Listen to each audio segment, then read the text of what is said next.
The Jewish leaders, they wanted to kill Jesus for years. They really wanted him out of the picture. It started based upon his teachings, but there's that one day when Jesus healed the man with the crippled right hand, the deformed right hand, and it was in the synagogue on the Sabbath. And Jesus says, you know what? It would actually be evil not to help the guy. And so Jesus tells the man to stretch out his hand. And he stretches out his hand, and it is restored. But the Jewish leaders sought from that moment on to kill Jesus. Well, the years progressed, and they were looking for an opportunity, and then Judas gives them that opportunity. And Judas leads a mob up on top of the hill when Jesus is praying. He takes the mob and he kisses Jesus.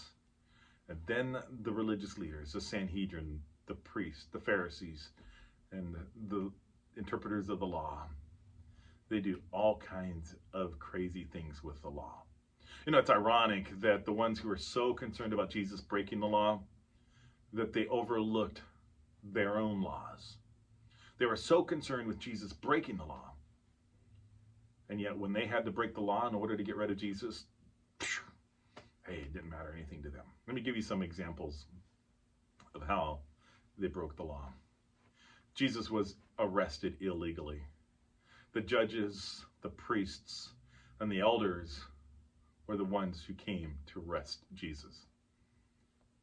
Imagine if you were pulled over for driving drunk by a judge.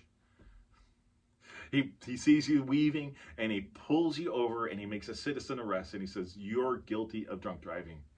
And then you go to court, and who do you face? You face the very judge that arrested you. You're not about ready to get an unbiased trial. It's not going to happen. Well, they didn't care about that. It was a night proceedings. It happened in the middle of the night, and their laws specifically state that the trial cannot happen during the night. It needs to happen during the day. The Sanhedrin illegally convened a capital offense before the Sabbath. And it was illegal for them to have this capital case happen before the Sabbath. The Sabbath was the Passover. Before a major Passover happened, before the Passover, they weren't allowed because they needed to provide an extra day. For a common occurrence, you could have a trial the day before and it'd be acquitted. But if you're going to do a capital punishment, you couldn't do it because it needed at least 2 days.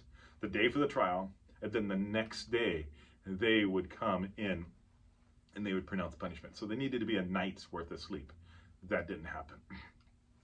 The indictments against Jesus were false and were unproven. If you've read the text, you see that they bring in many witnesses, and the witnesses' stories, they don't collaborate. And so the witnesses don't even have a collaborating evidence. And not only that, but Jesus was not allowed to bring in his own witnesses. Jesus had no defense attorney. He had no witnesses on his own to defend himself.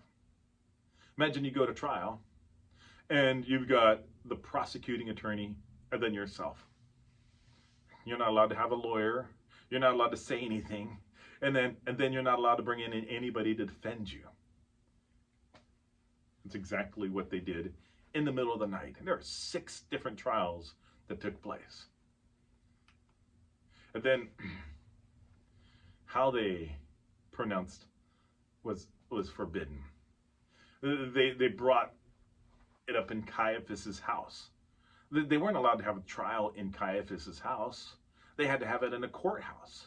And the courthouse wasn't allowed to be open until after the first sacrifice in the morning. And so what do? They pronounce him guilty in Caiaphas's, the high priest's house. And then what do they do next? They change the charges. It's blasphemy in front of the high priest. But they take Jesus to Pilate, and Pilate doesn't care anything about blasphemy. He doesn't care what one religious person says against another person in the Jewish religion. And so they change it from blasphemy to treason. Oh, he's going to be disloyal to you. He's going to go against Caesar, Pilate. So corrupt, so broken. So the question at the end of this is, what do you do when the world is against you? I think Jesus models it best for us. You need to trust the Father. You need to say, into your hands, Lord, I commit my spirit. Not your will, but my will. I'm sorry. Not my will, but your will. Into your hands, I commit my spirit. Much easier said than done. So today, if you're going through some hard things, some difficult things, and the world is going against you, put it in the Lord's hands and say, not my will, but your will, Lord.